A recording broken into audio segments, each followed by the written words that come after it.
Hello everyone, how you doing? And you're very welcome to this week's Hurling What's the Score with myself, Aidan Raftery, and as always, joining us, we have former Limerick senior hurler Andrew O'Shaughnessy to take us through all the latest hurling action. Hello, Andrew, how are you? Are you well? I'm not too bad, Aidan. Good afternoon Great to to have you. you on board as always. And yeah, we'll start off, I suppose, with the All Ireland Senior Hurling Club final. A very good game, a lot less controversial than the football game that came after it. But yeah, it was a very interesting game. I suppose Ballyhale Shamrocks won it as expected, but Dunloy didn't make it as easy for them as maybe a lot of people would have thought. No, because Dunloy always perform. In fairness to them, they've gotten to numerous finals before this, and when they win the semi-finals, they always put out a big club team, and it's great. But very rarely transfer that form onto the final, and they actually can be happy with performance. Although they lost, they're obviously going to be gutted losing, but they performed extremely well. They were unlucky, and it was interesting. They held the big most of the big hurdles in the Ballyhale team quiet, but then you can't keep them all quiet. And Mullen showed up with the scores that was needed. That's it, and I suppose really when you look at this Ballyhale Shamrocks team, there's a lot of very seasoned hurlers on it. They've hurled together for years, come up through the underage ranks and into the senior team as well. But there's a lot of them hurlers that will be coming up against retirement. But then some of them, some are getting on or whatever, but they still manage to keep really fit. I suppose one of those would be TJ Reid. A number of other players. Oh, and Cody is playing very well this season as well. There's a number of players playing very well, and yeah, that they showed their experience really. Even though Dunloy gave them a hell of a fright, I think on the day. Which was good for them, and I suppose Dunloy would have learned a lot from this game, and I think they could come. They'll probably come back next year bigger and better, and that's going to make the club hurling scene a lot more interesting. But what are your thoughts on that? Yeah, exactly. So they'll come back definitely stronger. But again, will they get out of us now again? Because Schlockney will come back just as strong, and that'll be Yeah, another titanic battle in Ulster. So it's very hard to get out of Ulster with those two teams in particular. So if you get out, you have a very good chance, because they're very competitive. Um, they were unlucky. They were extremely unlucky against Ballyhale at the weekend.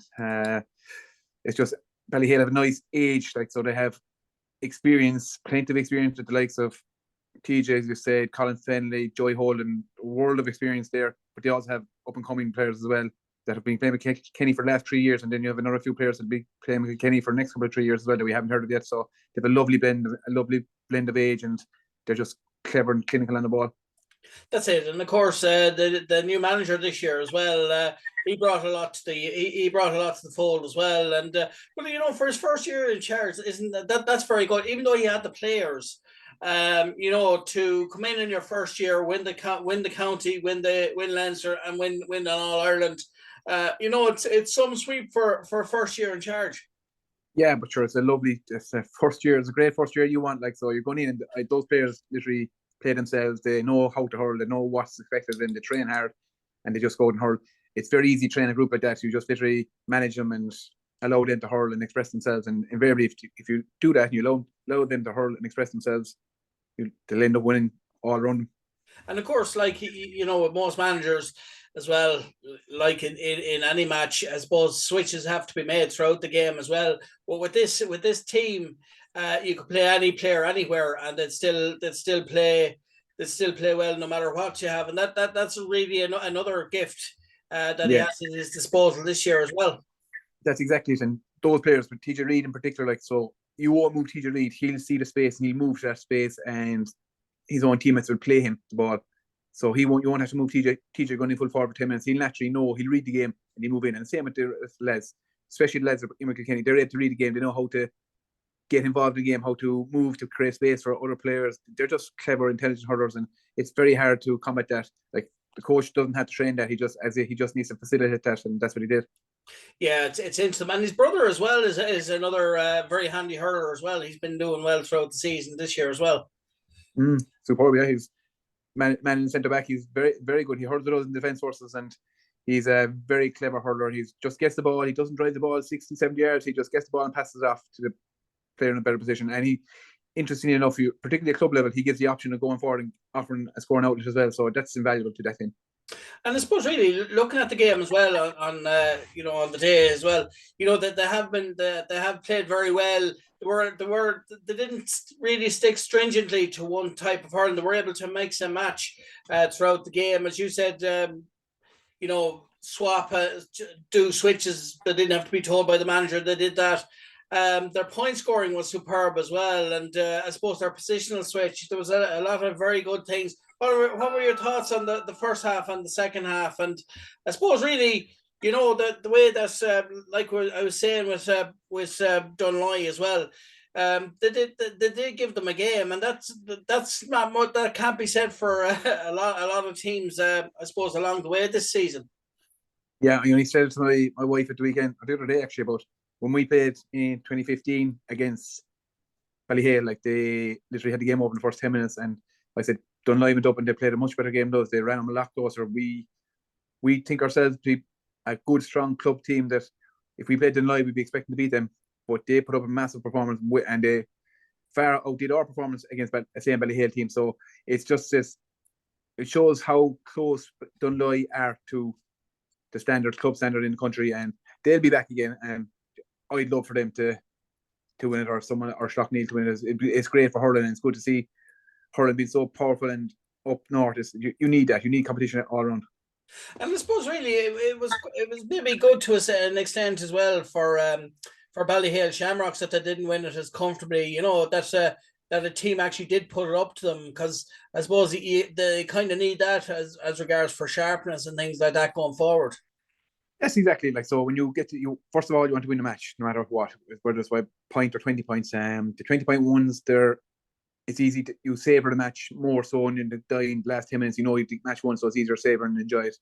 But then the actual satisfaction you get of winning a tough, tight match, it's worth its weight in gold. So they'll be delighted with the performance. They'll be delighted with the contest of the match, and like same way Dunloy will be delighted of the performance, but they won't be happy with the result, naturally enough. But Ballyhale will be they had the performance and the result, and they had the competition. And I suppose on the tactical side of things, we say, like puck outs and things like that, long puck outs, short puck outs, they kind of nail that as well. What are your thoughts on the tactical side from both teams? Yeah, so exactly. They're all kind of playing a similar style to the inter-county side at the moment. So they literally retain possession. So if you go long, you have to win the ball, either primary possession or win the breaking ball. So if you're going long, there shouldn't really be a contest of 2 or 3 people under the ball. The keeper should be hitting the ball into space, whereas the half forwards or whoever's running onto the ball is actually running into space, uncontested, essentially. And it's just down to his first touch then. And then if you're going short, you have to go short. And then the job of the cornerback is to work it out through the lines. Give an option, give the ball to the halfback, move on for a return pass. The halfback can give it back to you, or he can break his own tackle. Everyone has to break the lines, and both teams did that to a fantastic standard. So literally, you had 2 midfielders on either side. When they got the ball, they were bombing forward just to break the line and create an overlap and score an opportunity. And they both did that superbly. That's it, and I suppose there is one definite thing. Even though Dunloy gave them a fright or whatever, they did win as well, and they won us. They did deserve to win it. They were deserving winners, and a good side. Maybe there's a number of players that I think they still have another few years in them in the next couple of years. You probably know the players I'm on about. Yeah, of course. Especially whatever about intercounty. So someone else like TJ still playing intercounty, so he's going to be playing club for another 5 years. Colin Fennelly should technically be playing county. He'll probably be playing club for another 5 years. And same with Joey Holden. They won't be retiring anytime soon. They're the 3 lads I think of straight away. But you don't retire off a winning team, because it's just addictive to keep winning, and they'll keep going for as long as they can. That's it, and I think that's when you see Kilkenny at county level, they won a serious amount of All Irelands. The hunger never left them. We see the amount of All Irelands they won in a row. So the hunger, I suppose, is kind of like with Dublin in the football. Some people wonder, well, how can they maintain that hunger year after year after year? Well, there are other counties out there that they probably see, and they can't win in All Ireland. If they just won, they'd be happy. So who wouldn't be hungry for an All Ireland? And I suppose Limerick are seeing that now year after year. Now they're just doing well. And last year, looking at them, they didn't do that well in the league, but there's bigger chips to fry. They're kind of more geared towards the championship, and that's going to be another interesting one for Limerick this year as well. And I suppose for for Limerick and for Dunloy, the Dunloy players that are involved in county. They'll be probably taking a few weeks out now ahead of the National League. Yeah, that's exactly it. So, as you said, success breeds success. So, the more successful the team is, the more easier it is to keep it going and bring on new players, because it's easy for a new player to come into a winning setup as opposed to come into a losing setup. If you come into a winning setup, there isn't as much pressure on you. You can just do the basic, the simple things. But come into a losing setup, it depends. Like you put your responsibility on your shoulders and you're taking all the pressure, and that's not conducive to building a successful team. But again, as you said, the Dunloy players, they get a few weeks off, as will the Kilkenny players, but they'll be eager. The Dunloy players probably eager to get back into another form of hurling, just to rectify it and get straight back into their goals and focus. And the same with Kilkenny, like they'll be trying to, club players coming back in from Ballyhale, give a massive boost to Kilkenny to build on what they had achieved last year and try to go that one step further. And then, as you said about the league, it's hard to read into the league anymore, the hurling league. You can read into football league all you want because it's somewhat competitive and there's people want to actively get promoted. But the hurling league is more so a kind of an area just to get your house in order, get training, get good quality amount of training under the belt, get the hard slog done in the cold, wet weather, and then be primed for a championship. Because you saw last year, like, if you're not primed for a championship, it'll backfire, and that's what happened with Waterford. Albeit the Waterford team were flying in the league, they won the league, but I realised they had a tough, grueling 2 weeks after with Jim McGuinness down in Waterford that didn't really help them when it came to championship to pick up a few injuries. So maybe it's more to do with that 2 week period rather than the actual league itself, winning the league itself. So you can try as much as you want to get out of the league. I think if a team aims to get to semi-final or final without winning it, that's good enough for them. And I suppose with Limerick as well in the National League last year, they didn't kind of come to the fore until kind of towards the end of the league, but they weren't that worried. But it's in the league as well itself. They weren't playing their strong team throughout the league anyway. They were just kind of giving other lads, the younger lads or the lads that are just coming in, they were giving them their chance, and so that's probably, and kind of getting them up to speed on what county hurling is like as well. So that's like I said, Limerick wouldn't be too worried about that. But yeah, it's going to be interesting to see the National League this year, and then of course as a stepping stone, obviously, for the championship as well. It's going to be interesting for Kilkenny and of course for Antrim as well. I know it's a lower kind of division of a championship, and Limerick as well. But I suppose really with Limerick as well, obviously Aaron Gallan as well. There's a thing going on about that. That's a shame that I think he left the panel, or he stepped down from the panel. He'd be a big loss if he wasn't to return, wouldn't he? Yeah, I don't know what's in that, to be honest. I haven't really looked for information. That thing is for him to deal with and for Limerick. Yeah, it's between management and yeah. So whatever. So obviously he's their free taker. He's their key to go to forward. So he'd be a loss if he's not around. Hopefully, from a Limerick perspective, I hope he's not. I hope he's around. Of course, I do that. But if he's not around, that just gives opportunities for other players, and that's the one thing the Limerick always kind of been saying the last couple of years, that it's the 36-man squad, and it's always next man up, and they replaced Hurler of the Year this year. So it'd be foolish for us to say that Gallan be a big loss. He's obviously going to be a loss, but it's foolish to say he wouldn't be replaced by someone else. Who knows? That's it. So moving on to Joe Canning, obviously, he's having his profile done on Lake Cragale. Great recognition for him. Something that's deserved. He has given the Galway jersey. He was a fantastic minor, and he carried that into his. He continued that into the senior as well, and of course his cousin, isn't it, or his nephew as well, is equally as good a hurler. I think we spoke about this a couple of times earlier on in the year as well. It's great recognition for him, and of course it's something that you've had straight as well, been on Lake Cragale. I'd say it'll be an interesting experience for him. Yeah, it's an interesting point you made there about his cousin Jack being just as good as a hurler. He's a good hurler, but Jesus, he couldn't be just as good as Joe. He had a fantastic career. Like he was long time touted coming up from underage, and he was fortunate enough to come into a good Galway setup. Invariably he had to carry the team for a certain amount of it, but he had good support and cast with him, and I'm delighted he got his All-Ireland. He was a phenomenal talent, and he retired a bit too young. I would like to see him hurl a few more years, but he didn't. But he's an artist on the ball, and he was great to watch, and it'll be interesting to see how he gets on now with Sunday game. He'll have good analysis from a different viewpoint and a good fresh voice with good grounded opinion. But I think that the type of person he comes across as like a fabulous hurler, like we were saying. But I'd say like when he's making a point, he'd be the type. He comes across as the type of person that whatever points he makes them fairly. They're fair points, or they're things that anyone else would say. But I think it's the way he comes across with them. He's even we've seen him in interviews and different things like that. He doesn't go out to cut the legs from under anyone. He's a very fair person when it comes to commenting about games. Yeah, he'd be objective enough, and he's coming from a position where he knows the game. He has all the experience, and so he'd be just providing factual information, very much like Anthony Daly. They don't cut players, but they just give a fair synopsis of performance of a certain individual. And if there's a bad stroke was drawn or something, they give background information to justify it, and saying like, because not all players are dirty, but invariably you have a bad stroke every so often, but they wouldn't be able to slate anyone. And they give a rounded, honest opinion, I find. That's it. And moving on to Galway and Wexford claim Walsh Cup wins.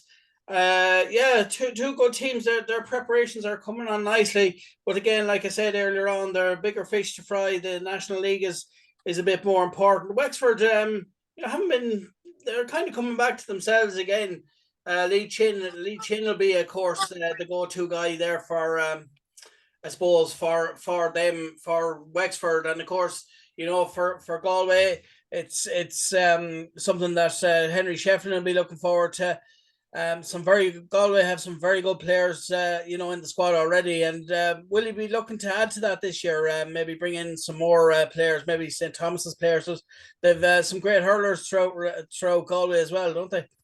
That's exactly it. So, like you just mentioned about the Walsh Cup, Wexford and Galway doing well. But if you're talking about National League and what teams are going to get out of the National League, they're literally going to get nothing out of the Walsh Cup and the Munster League. To be honest, it's just for new lads coming on to pan and get them game time under the belt. But then the National League is where you look to develop it.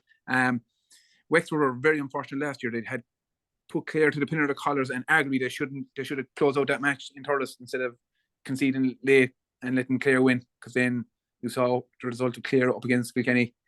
There was a one-way traffic there. So arguably Wexford, while they've been away from the top table for a number of years, they're actually not that far away. There's just literally, it's down to their own kind of little mistakes in matches, key matches when they should qualify. They're expected to win, they don't. But I expect a big year out of them. Equally then Galway, sure, there's always talent coming through in Galway. So Henry had a relatively successful first year. Wouldn't be happy overall, but when he's just back in the cold light of day during the winter months, he would be happy with how they react to him, and he'd be hoping to build on that in this year. And the only way they can build on that is, let alone get to Ireland final, is win the Ireland, and they conceivably could do that. And I think as well as that, it's great for the last number of years they've been playing in the Leinster Championship, I think, which is key. And it's going to be interesting to see how they. I mean, we seen how close it was last year. I mean, they played Wexford, I think, was in the first round of the round robin, and they made it a draw. That was a drawn game, and maybe on another day they could have sneaked a win. So it just goes to show you how good this Galway is. And I think that's what Galway needed, because I mean, years ago it would have been straight into the All Ireland final, and yeah, they might have won one or two All Irelands, but that they really need to be playing in the Leinster Championship or a Munster Championship. And I think the benefits of that has been seen over the last couple of years, hasn't it? That's exactly it. They're in the Leinster Championship. They're getting more competitive matches. Like, all due respect, they weren't getting any competitive matches in Connacht, and that's no fault of their own. Yeah. They're always welcome to come down to Munster and chance their luck, see what they get out. I'd argue that it's, while the quality, not question quality, is just it's actually mathematically tougher to come out of Munster, because there's 5 hurling counties there, so it's very tough to come out of there. Whereas you have a bit of leeway in Leinster to come out. It's obviously, winning Leinster is a huge achievement, and getting the final is not always easy, but it's a tad bit easier to get to the Leinster final than it is the Munster final, in my opinion. That's it, and I suppose really the fact that both provinces, both provincial championships are in the round robin, kind of, it's not as though like you lose the first day you're out. It's kind of, it's done on a kind of a Champions League basis. Yeah. So and I think that they get matches out of it, and I think that's what they need. And so they've always got to the Leinster final anyway, and the worst that they did was get to an All Ireland quarter final, which is good for them as well. But moving on to Cork, and Cork's Mark Kane is set to return to his AFL career in Aussie rules. Now we know of what a good hurler he is. What are your thoughts on him? Like he would be a loss to Cork hurling, wouldn't he? If he didn't go to Aussie rules in the first place, yes, I'd say. But the fact that he went and he came back, and then it's very hard to come back and take up hurling when you've been away from for a year or two, or however long he was playing Aussie rules. It's easier to come back and play football, in my opinion. Coming back, then I don't think Cork got the best out of him. I don't think he would be happy with his performance either with Cork. He's obviously going to be a loss, because if you get another year hurling under his belt, he'd develop even further. But he came back, he gave it a try. He obviously wasn't happy with the way it was going, so he has to make a choice for his own personal career, and I wish him all the best luck. But he will be a loss. But again, like if Limerick are looking to replace Aaron Gillane, Cork can surely replace Mark Keane in the hurling front. And of course, finally, your thoughts on the Fitzgibbon Cup this year. It's a brilliant competition, and it's a good indicator of a lot of inter-county players playing in it, and it's great to see them on display. We've been saying in football, maybe with the likes of the FBD League and the McGrath Cup, different things like that. That they are a bit risky having them around this time of year, because, like I said, the clash with the Sigerson Cup and Fitzgibbon Cup, and maybe lads will be kind of at risk of getting injured. I mean, last week there with the FBD League, there was a number of Roscommon lads that were playing Sigerson Cup, and then 24 or 48 hours later, they were playing in the FBD final, and now they're playing this weekend in the National Football League. Maybe friendlies here and there would have been kind of a bit more easier on the players than having something like that, especially when you consider that the FBD League final is a week before the National League, because you don't want them lads being injured or anything like that. But look, at these things happen anyway. They could get injured anyway.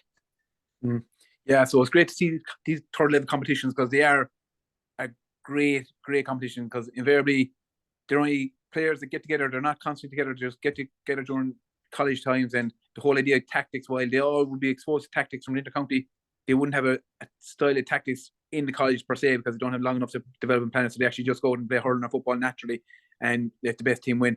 And it's like, it shouldn't happen where you play one competition one week or during the week, and then you have to go with your county team to play another competition. I know intercounty managers support all these competitions.